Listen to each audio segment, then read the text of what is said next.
আসসালামু আলাইকুম প্রিয় শিক্ষার্থীরা, কোর্স টিকার নতুন একটি ক্লাসে তোমাদের স্বাগতম। আজকের এই ক্লাসে আমি আলোচনা করব তোমাদের প্রি টেস্ট বা প্রাক নির্বাচনী পরীক্ষার সিলেবাস নিয়ে।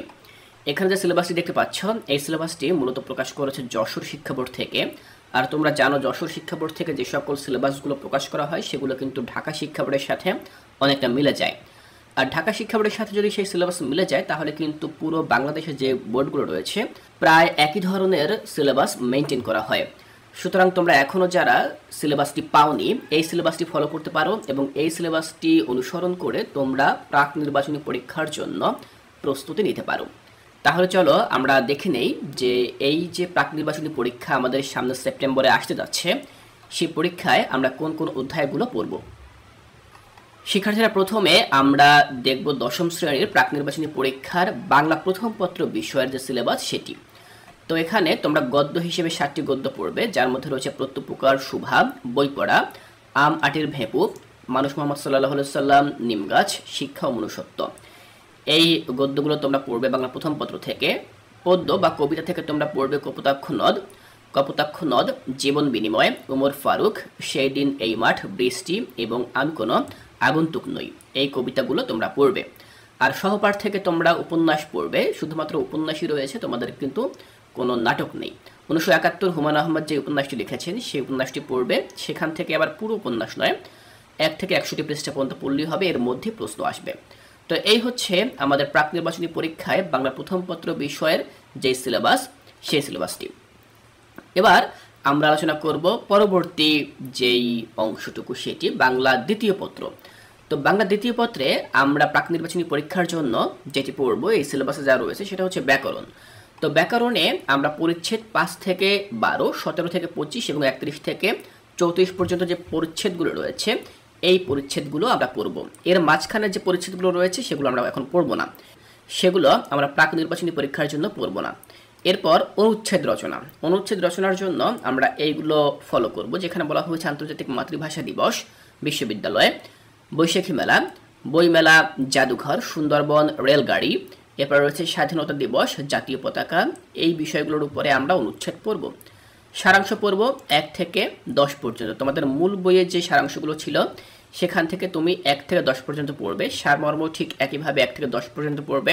আর ভাব সম্প্রসারণ 1 থেকে 12 পর্যন্ত পড়বে। এগুলো কিন্তু অবশ্যই বোর্ডের যে বই রয়েছে, এনসিটিভি থেকে তোমাদের যে বোর্ড বইটি দেওয়া হয়েছে বাংলা দ্বিতীয় পত্রের যে নির্মিত যে বইটি দেওয়া রয়েছে সেই অংশ থেকে তোমরা এটি পড়বে। চিঠিপত্র পড়বে কোনগুলো দেখো, ব্যক্তিগত পত্র 1, 2, 3, 4, আমন্ত্রণ পত্র পড়বে 1, 2, সংবাদপত্রে প্রকাশের জন্য চিঠি পড়বে 1, 2, মানপত্র পড়বে 1, 2, আবেদনপত্র পড়বে 1, 2, 3 এবং ব্যবসায়িক পত্র পড়বে 1, 2। এগুলো হচ্ছে চিঠিপত্র। এরপর প্রতিবেদন পড়বে কোনগুলো, বিদ্যালয়ের নবীনবরণ ও বিদ্যালয় সংবর্ধনা অনুষ্ঠান সম্পর্কে, এলাকার সড়কের দুরবস্থা সংক্রান্ত 3, বিদ্যালয়ে শহীদ দিবস ও আন্তর্জাতিক মাতৃভাষা দিবস উদযাপন সম্পর্কে 4, বৃক্ষরোপণের গুরুত্ব বিষয়ক এবং 5, সুন্দর হাতের লেখা প্রতিযোগিতা বিষয়ক। তো এগুলো আমরা পড়ব। এরপর বাংলায় অনুবাদ শ্রেণী উপযোগী, অর্থাৎ তোমাদের মূল বইয়ে যে বাংলা অনুবাদগুলো রয়েছে সেগুলো তোমরা পড়বে। প্রবন্ধ বলা হয়েছে কি দেখো, বাংলাদেশের পর্যটন শিল্প, বাংলাদেশের উৎসব, কৃষি উদ্যোক্তা, ভাষা আন্দোলন, বাংলাদেশের মুক্তিযুদ্ধ, সময়ানুবর্তিতা, কৃষিকাজে বিজ্ঞান, মাদকাসক্তি এর প্রতিকার, বাংলাদেশের প্রাকৃতিক দুর্যোগ, এগুলো তোমরা পড়বে। এরপর দেখো, এই হচ্ছে আমাদের বাংলা দ্বিতীয় পত্র যে অংশ সেটি। তো এগুলো আমরা বাংলা দ্বিতীয় পত্র প্রি টেস্ট পরীক্ষার জন্য পড়ব। এবার আমরা চলে যাব আমাদের ইংলিশ ফার্স্ট পেপারের জন্য। তো ইংলিশ ফার্স্ট পেপারে আমরা প্রি টেস্ট এক্সামিনেশনের জন্য যে সকল ইউনিটগুলো পড়বো, দেখো ইউনিট 1 থেকে লিসন 1 এবং 2 পড়ব। এরপর ইউনিট 2 এর লিসন 1 থেকে 5 পর্যন্ত আমরা পড়ব। ইউনিট 3 এর লিসন 1 থেকে 5 পর্যন্ত পড়ব। ইউনিট 6 এর লিসন 1 থেকে 5 পর্যন্ত পড়ব। আবার ইউনিট 10 এর লিসন 1 থেকে 4 পর্যন্ত পড়ব এবং ইউনিট 11 সম্পূর্ণ পড়ব। এটি হচ্ছে আমাদের ইংলিশ ফার্স্ট পেপারের জন্য সিলেবাস। আর ইংলিশ সেকেন্ড পেপারে মূলত কোনো ইউনিট নেই, সেখানে তোমাদের এসএসসি 2026 এর যেই শর্ট সিলেবাস দেওয়া রয়েছে এনসিটিভি থেকে, সেই সিলেবাস অনুযায়ী তোমরা প্র্যাকটিস করবে। তো শর্ট সিলেবাসটি ঠিক কি সেটা কিন্তু আমি ইতিমধ্যেই কোর্স টিকায় এর আগে আলোচনা করেছি, তোমরা সেখান থেকে চাইলে সেই ভিডিওগুলো দেখে নিতে পারো। তো এই হচ্ছে আমাদের ইংলিশ ফার্স্ট পেপার এবং সেকেন্ড পেপারের যে সিলেবাসটি রয়েছে প্রাক নির্বাচনী পরীক্ষায় সেটি। এবার আমরা অন্যান্য যে সকল সাবজেক্টগুলো রয়েছে সেগুলো দেখে নেব। তোমরা এখান থেকে দেখে নিতে পারো। গণিতের জন্য তোমরা অধ্যায় 2, 3, 7, 8 পড়বে। এক্ষেত্রে তোমরা উপপাদ্য 17 থেকে 24 এবং অনুশীলনী 8.1 থেকে 8.3 পড়বে। এরপর অধ্যায় 9 এবং 16 অনুশীলনী 16.1, 16.2 এবং 17 নম্বর অধ্যায়টি তোমরা পড়বে। তো এই হচ্ছে আমাদের গণিত। এরপর বাংলাদেশের বিশ্ব পরিচয় থেকে তোমরা অধ্যায় 2, 3, 6, 10, 13 এই অধ্যায়গুলো তোমরা পড়বে। তথ্য যোগাযোগ প্রযুক্তি বা আইসিটি থেকে তোমরা কি পড়বে দেখো, বলা হচ্ছে 2 নম্বর অধ্যায় থেকে তোমরা 16 থেকে 23 এবং 35 থেকে 41 পৃষ্ঠা পর্যন্ত পড়বে। এরপর রয়েছে 4 এবং 5 নম্বর অধ্যায়, তোমরা 65 থেকে 75 পৃষ্ঠা নম্বর পর্যন্ত পড়বে। তো এগুলো হচ্ছে আমাদের তথ্য যোগাযোগ প্রযুক্তির সিলেবাস। রসায়নে যে সকল অধ্যায়গুলো তোমরা পড়বে সেগুলো হচ্ছে 3, 4, 5 এই অধ্যায়গুলো পড়বে। 5.1 থেকে 5.12 এবং 6 নম্বর অধ্যায় এগুলো তোমরা পড়বে। পদার্থবিজ্ঞানে তোমরা পড়বে, এরপর পদার্থবিজ্ঞানে পড়বে অধ্যায় 1, 2, 3, 4, 7 এই অধ্যায়গুলো। বিজ্ঞানে যে অধ্যায়গুলো রয়েছে সেগুলো হচ্ছে 1, 2, 7, 10 এগুলো। তো এগুলো আমরা পড়বো আমাদের আসন্ন যে পরীক্ষাটি রয়েছে প্রি টেস্ট সেগুলোর জন্য। এরপর ইসলাম শিক্ষা বিষয়ে আমরা যেই অধ্যায়গুলো পড়বো সেগুলো হচ্ছে অধ্যায় 1, 2, 3, 4, 5। একই সাথে এই সকল অধ্যায়ে যে পাঠগুলো রয়েছে মানে পূর্ণাঙ্গ অধ্যায়টি আমরা পড়বো না, এই অধ্যায়গুলোর মধ্যে যে সকল পাঠগুলো রয়েছে সেগুলো কিন্তু এখানে লেখা রয়েছে, তোমরা চাইলে একটা স্ক্রিনশট রেখে দিতে পারো।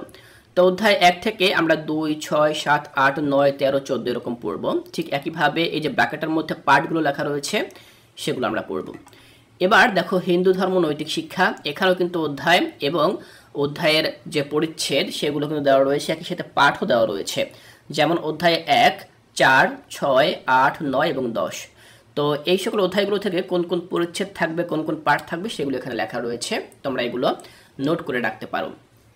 এবার জীববিজ্ঞান থেকে আমরা পড়ব 1, 2, 3, 4, 11 এই অধ্যায়গুলো এবং এখানে 11.1, 11.2 এগুলো আমরা পড়ব। উচ্চতর গণিত থেকে আমরা পড়ব দেখো 2, 7, 8, 8-এর আবার 8.3 পড়ব। এরপর 10 নম্বর অধ্যায়, 11 নম্বর অধ্যায় এবং 14 নম্বর অধ্যায় আমরা পড়ব। ভূগোল ও পরিবেশ থেকে আমরা 1, 2, 3, 4, 6, 10 এই অধ্যায়গুলো পড়ব। বাংলাদেশের ইতিহাস ও বিশ্ব সভ্যতা, এটি থেকে আমরা পড়ব 2, 4, 6, 8, 9 এগুলো।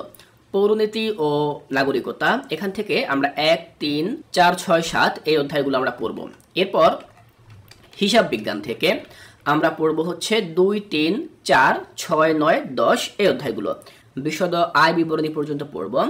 এরপর রয়েছে ফিনান্স ও ব্যাংকিং। তো ফিনান্স ও ব্যাংকিংয়ে আমরা ফিনান্স অংশ থেকে 1, 4, 5 পর্যন্ত পড়ব এবং ব্যাংকিং অংশ থেকে আমরা 9, 10, 11 পর্যন্ত পড়ব। তো এই যে অধ্যায়গুলো তোমরা দেখতে পাচ্ছ, মূলত এই অধ্যায়গুলোর উপরে তোমাদের এবার যে পরীক্ষাটি হচ্ছে প্রাক নির্বাচনী পরীক্ষা সেগুলো হবে। কোন কোন অধ্যায়গুলো রয়েছে সবগুলো আমি দেখিয়ে দিয়েছি।